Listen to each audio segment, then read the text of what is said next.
Hi there ladies, hope you're well. So today I'm doing the third video in our mini series. It is going to be based on supplements and a little bit of an explanation on why you might need to take some supplements, or why you would consider to take supplements at least.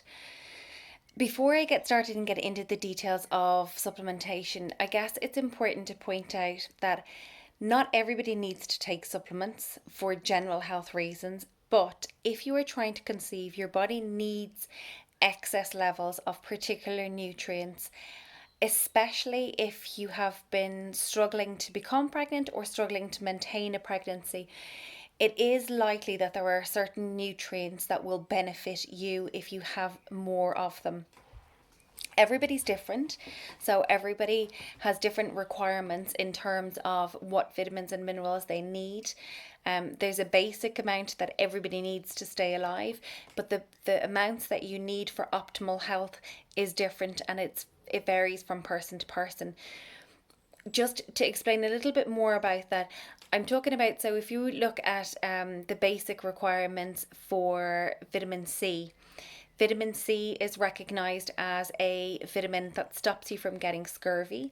So, in general, the recommendations from the government or from the food agencies throughout the world, the agreed levels is usually based on preventing you from getting a disease that is linked to that deficiency.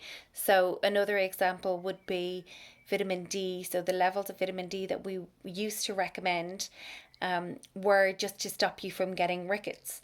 But obviously, there's lots of things in between that you need vitamin C for. So, for immune health, for example, and you need vitamin D for also for immune health, but for the creation of healthy hormones and to regulate inflammation. And there's so many different things. But my point is that when you see on a food label, or you see on a supplement label, and it says recommended daily allowance, like RDA, or the NRV, they're usually just the amount that you need for basic health, so basically to stay alive. What I'm talking to you about today is to optimize your health, so improving your health and well-being in order to be as well as you can be, to allow your body to grow a happy and healthy baby. You need to be in a happy and healthy place in order for a new life to be created, and for your body to relax and realize there isn't a scarcity of these vitamins and minerals. I have more than enough, so therefore I can grow the baby. It's also important to note that when I'm talking about vitamins and minerals and different nutrients, I'm talking about it for the general population of females who want to become pregnant. Whether you've been trying for a long time, or whether you're only just beginning your journey into preconception care, these are very basic requirements or basic recommendations. I do one-to-one consultations, and then I would go through, lots of different supplementations, or look at your lifestyle and your overall health and figure out, are there any other areas that we need to work on, or any other nutrients that you may benefit from. So I can't obviously cover everything, but these are just the general ones that the majority of women benefit from having, and they're the ones that have the most research around as well. So just to get started, I guess that the easiest one for me to cover is a multivitamin. So for women, there are many different multivitamins on the market that contain basic levels of things like vitamin C, vitamin A, vitamin E, K, and some vitamin B. So B1, B2, B3. The one that's important for looking out for in a female multivitamin is vitamin B9, which is folate or folic acid. The reason I suggest that you look out for this one in particular is the majority of prenatal supplements will have enough, or they have to legally, they have to have enough folic acid or folate in them. However, if you're just taking a ladies multivitamin, so it's just one that's marketed for women, typically they will have folic acid, and it will be enough as well. So If you look at the label, just make sure that there is folate in it. Steer clear of folic acid. So although we talk about folic acid and I just said it, that we need folic acid, it's not actually the folic acid form that you need. You need folate. The folic acid form is the synthetic form. So, and there are some concerns around for some people. So about 10% of the population, I believe, have a genetic SNP that means that they're not able to break down folic acid and use it in the form that we need it for. The form that we need it in is folate. So that's the natural form.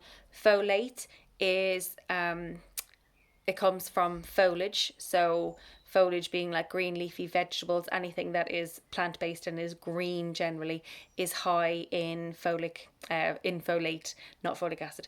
So folic acid, steer clear of if you can. There are many other names for folate as well, but as long as it's not folic acid, all the other names are generally quite okay. I will list them. I'm not going to go through them all. Honestly, I can't remember all of the full names, but I will list them for you in the group, so you'll see what I'm talking about when I'm talking about the labels for vitamins and minerals and just what to watch out for with folic acid or folate. The other thing is a lot of the multivitamins will not contain high enough levels of vitamin D, so I will come on to vitamin D. It is a requirement to have vitamin D separately. The majority of the multis won't have enough for you. The other things in a multivitamin really to watch out for, if it's a prenatal, a preconception, a fertility, all of those will be really beneficial if you're trying to conceive. Generally, the nutrients you need while you're pregnant are the same as the nutrients you need before you conceive. However, if you have been trying to conceive for a long time, it might be worth spending a little bit of more money and get a preconception one or a fertility for ladies one. That said, there are many on the market that I do not trust and do not like and would never recommend to my clients. They are the ones that are typically found in supermarkets. So you know the ones when you're in the supermarket doing your shopping and there's a whole load of different health supplements that are in the likes of Tesco's and in the UK, like in Sainsbury's and so on, and typically in pharmacies in Ireland. You're better off not getting those. Some of them are really expensive, but they have so many different additives in them that the amount of additives that your body needs to break down in order to absorb the nutrients in there, you're increasing your toxic load rather than reduce it, which is what we're trying to do. So they need to get the vitamins and minerals that are in their most natural form, and there's not lots of excipients added into them. The reason they add excipients in is it makes them cheaper, it makes the vitamins and minerals last longer, therefore they have a better shelf life, manufacturing is easier, and so on. So sometimes it does pay, or it is worthwhile paying a little bit extra for supplements. And again, I'll put down the brands and things like that in the comments after I've posted this video, so you know what brands that I prefer. I'm not affiliated with any particular brands, I don't get any commission, but it's just so you know that there are some brands that I would prefer over others. I won't put down the ones that I don't like because I don't want to get sued, so I'm not going to mention them here either. So, but just so you know, there are certain ones just to watch out for, and as I say, I'll give you the brand names of the ones that I'm quite happy to recommend to the majority of my clients, therefore I'm happy to recommend them to you. Moving on now to vitamin D. So vitamin D, at the moment, there's a lot of talk about vitamin D because of the coronavirus, and vitamin D has been shown to be quite low in a lot of patients who have the coronavirus and have quite severe symptoms with it. So to me, that makes sense. Vitamin D is really important for your immune system, really important for helping to regulate your immune system in particular. So helping to regulate inflammation. It's also really important for hormonal health. It's important for bone health, so the development of your baby, as well as your own bone health, which is obviously important. But it's an essential nutrient, and it's an essential nutrient that we don't make enough of. So typically we make it from the sun. So the sun shines on our skin and our body is able to absorb that sunlight and then make vitamin D. However, we don't get enough sunlight, And even though at the moment it is quite sunny, we don't get that sun exposure every single day. And vitamin D is something that builds up over time. So typically, I would recommend that the majority of people take about 2,000 international units per day. Now, again, I would rather people get tested to see where they are, because if your levels are really low, you need to take a much higher dose. Or if your levels are really high and you've already been getting vitamin D from maybe a multivitamin that has high levels of vitamin D, which is not that common, but there may be some. You might have too much vitamin D, or your system may be absorbing vitamin D, or you may be very efficient at making vitamin D. The whiter your skin, the more efficient you are at making vitamin D. Now, that said, I spent almost an entire summer outside. We took a summer off, I think, 5 years ago, maybe now 6 years ago. And we went traveling around the west coast of the US, and we were outside the majority of time. The end of that summer, this was when I was trying to get pregnant, the end of that summer, I went to the GP and got tested. I lie, I did not go to the GP because the GP refused to test me. I requested to be tested, and the GP said, don't be ridiculous, you could not be low in vitamin D, you're too white, which I thought was lovely. But anyway, I went and got tested privately, and I was really low, shockingly low, considering I had spent the entire summer. And vitamin D should last in your body for a couple of months. So, if you go back to how we evolved in nature, we were outside quite a lot. So we would be getting exposure to vitamin D when it's sunny and when it's hot. So the sun has to be at a particular angle, or the earth has to be at a particular angle for us to be able to absorb those rays that make vitamin D. So, even in our cave woman days, we wouldn't have been able to make vitamin D all year round, but we still managed to survive because we would make enough during the summer. But it's absolutely essential for fertility, so it would definitely be one that I would recommend.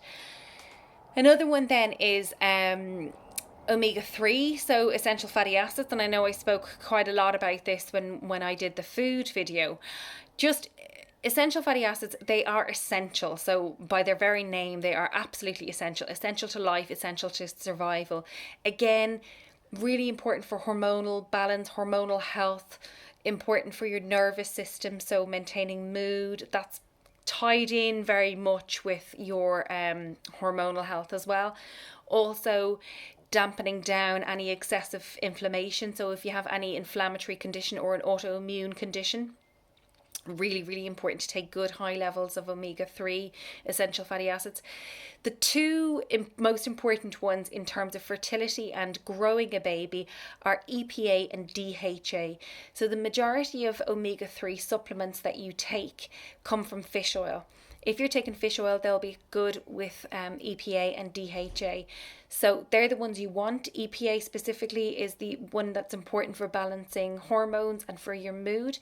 DHA is important for your baby's brain and your own brain. So really important for your baby's brain and the development of your baby's nervous system. So if you're vegan or vegetarian and you're not able to take not willing to take a fish oil supplement, you have to take the vegan version, which there are some, but your body is less efficient at converting them, so you do need to take a much higher dose of the vegan versions. And again, if you need to know what ones I recommend, just get in touch with me and I have no problem letting you know which ones I like. I guess when it comes to, the other reasons why omega-3 or fish oil in particular is really, really important to supplement, the majority of people don't eat enough oily fish. I know I definitely don't. I like oily fish, but I wouldn't be eating it like 2 or 3 times a week like we should be. And again, taking it in supplement form, it's probably one of the least processed vitamins, or it's not a vitamin, one of the most least processed nutrient that you can take. So, it's not something that will do you any harm. Your body will absorb it as well as it would if you were eating a fish. Not you do obviously get other benefits from a fish, but I suppose in terms of, is your body able to absorb it? It will be able to absorb it very, very well, and it will utilize the nutrients from it. It's really important when I'm talking about hormonal health.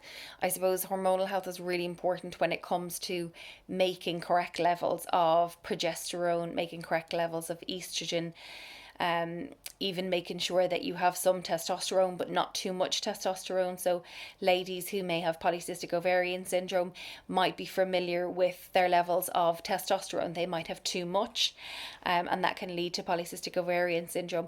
It's also useful for regulating blood sugar balance, so making sure that your blood sugar is relatively balanced. So having essential fatty acids helps there as well. I guess with omega 3, there's lots of research and lots of evidence on it. And from an overall health point of view, it's really, really good. And, essential, as I say, for growing another human inside you. It's absolutely essential. You might be familiar that with a lot of ladies who have had babies, and they say things like, oh, they have baby brain when they forget things. One of the reasons they have baby brain is because when you are pregnant, your body needs a lot of DHA for your baby's brain and your baby's nervous system.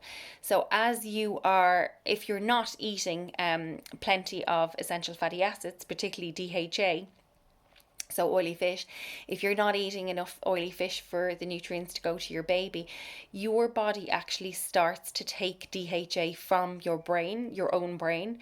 So this is why typically moms have baby brain after their children are born. And sometimes it's hormonal imbalances and so on, but it's not necessarily always just the DHA. But there are very valid reasons why that happens, and why women feel like they have brain fog or don't feel like themselves after the baby is born. So that's definitely one to note, just for your own health, beside as well as the health of your baby as well. The other one, and the last one I'm going to cover in terms of nutrients, is antioxidants. Antioxidants, I know I spoke a lot about them when I was talking about the food that is required for fertility, or the food that will be really beneficial for fertility and for overall health. I guess with antioxidants, in some cases it's good to take a food supplement, and I think if you think that you're not getting a wide range of fruits and vegetables in particular into your daily food intake, an antioxidant supplement is a really good one. Antioxidants are protective of cells, protective of eggs, and they prevent free radicals from doing any damage. So the way I normally like to give clients antioxidants is actually through like green powders that you add into smoothies, rather than taking a supplement, rather than taking a pill. I like food to be used as much as possible, and the green powders contain lots of different food and the extracts from that food in powdered form.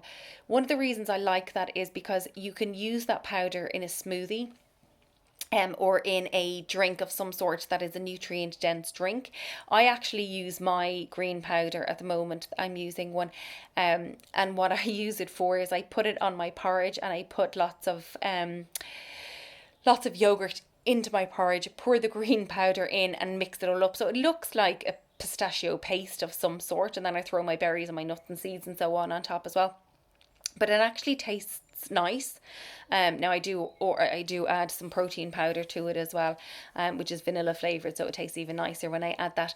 But my point is, it's nice to get some food in, some extra good food in. So I use it in my breakfast, but I would also use it in smoothies. And I think smoothies are a fantastic way of getting more nutrients into your body than you may normally if you're just having the 3 meals and maybe 1 or 2 snacks in the day. I highly recommend having smoothies, putting maybe you want some courgette or some leafy greens, so maybe some kale or some spinach or some broccoli. Throw in a banana, maybe a bit of apple, and then chuck in some of the green powder, and then maybe some nut milk or a non-dairy milk. And then give it a whiz in your smoothie maker, and you have a really nutrient dense drink there, and you're probably having 4 portions of vegetables in that drink alone. So it goes a long way to getting enough antioxidants into your diet, and it's through food, so you get lots of the different benefits. So you're getting a lot of the other nutrients that you need as well. So it's not just about antioxidants, it's all the different foods that work together in order to help you absorb the antioxidants. The last thing is not nutrients, and it's not necessarily supplementation, but it's about herbs. So there are some herbs or powdered form of herbs that I quite like some clients to take, but not all. And it depends on what is going on with you. Maca is one that I quite like, and again, that's something I would put in a smoothie, or I put in my porridge or my yogurt or a dessert or something, because I think it tastes quite nice to me. It tastes like a burnt toffee sort of taste. Turmeric is another one that's really good if you like a turmeric latte. So you can make a turmeric latte before bed, really nice for lowering inflammation. Ginger teas, anything like that, really good. I know they're not supplements, but you can take turmeric in supplement form. You can take maca in supplement form. Ashwagandha is another one that's really good. It's really good at calming you down, calming the nervous system. Another excellent herb, which I do recommend if you have polycystic ovarian syndrome, or if you have an irregular cycle. It's Vitex or Agnus cactus. It has two names. It has a third one actually. I can't remember. Chase tree, I think. So I don't know why I got total blame baby brain. Got a total blank there on those. But for those ones, those ones are good. Again, it depends on what's going on with you, but they're generally safe for the majority of people to take. Not all of them together, but take one of those type of herbs. So either take maca, ashwagandha, vitex, or turmeric if you're taking it in supplement form.